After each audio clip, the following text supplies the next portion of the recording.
Welcome to TopEvt, the best place for you to grow your business and improve your life to become the top achiever that you want to be.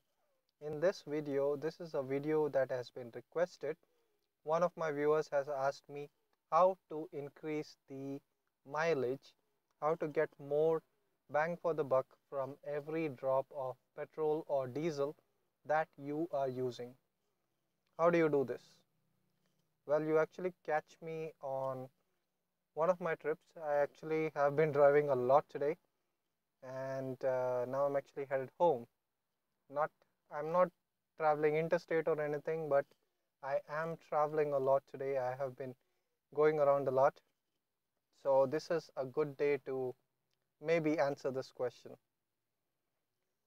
I have a few tips for you that should work on any car.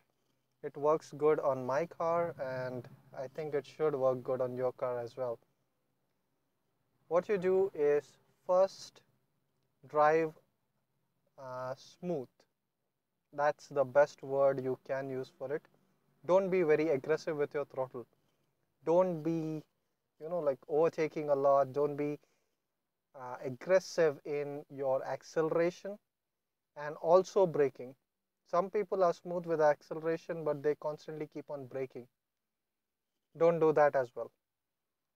You have to be careful of, think about every time you're braking, then you are actually turning all of that energy that you accelerated with, it's all going to be dissipated as heat, and that's all you're doing. So try to minimize your braking. Now, don't get me wrong, I'm not saying that when it's essential, don't brake. You should technically you should coast to a stop.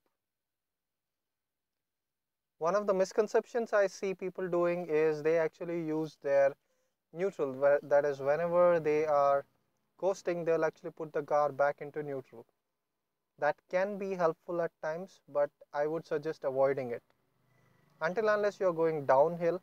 Even if you're going downhill, I think modern car, if you're not in a car that is from the 80s, your car won't consume much gas when you're coasting in gear, even with an automatic transmission. That's one tip for you. Next is this will especially work in India. If you're filling your gas, don't fill it to the top. That is, you don't fill it till the brim, because most of the gas companies, gas stations, they will trick you. There is a refill, there is a return valve inside the gas filler thing, and they will actually take the gas back. So if you're trying to get more bang for the buck, you should actually look into that. Don't top up your gas, don't full it, keep it complete. What is the word I'm looking for? Yeah, don't do that. I would suggest trying to fill 3/4 or up to the top, but don't fill it to the brim. Another thing which you can do is, this is again for India. If you fill your petrol, you have to fill it like some odd number, wherein the person has to fill the number pad on the filler thing.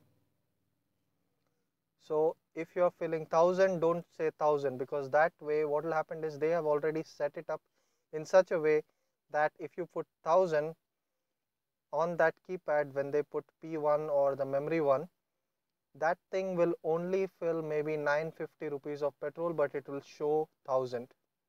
That's one of the way they trick us. So how do you avoid this? Fill 1050, so that person has to actually put 1050 there.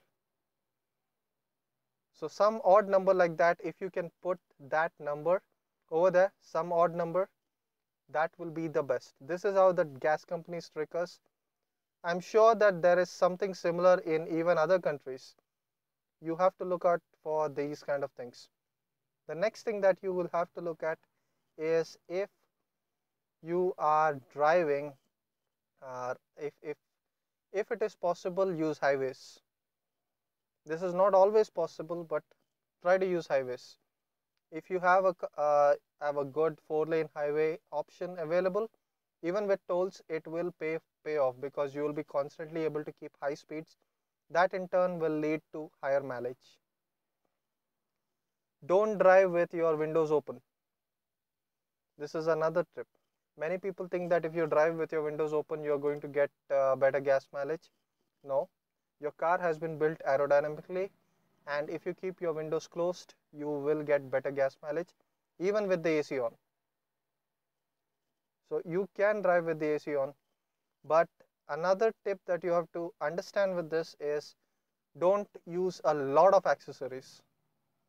So if you are using a lot of electricity while you're driving, that is you have high power lamps in your halogen beams that are technically more efficient, but if you have 10 of them,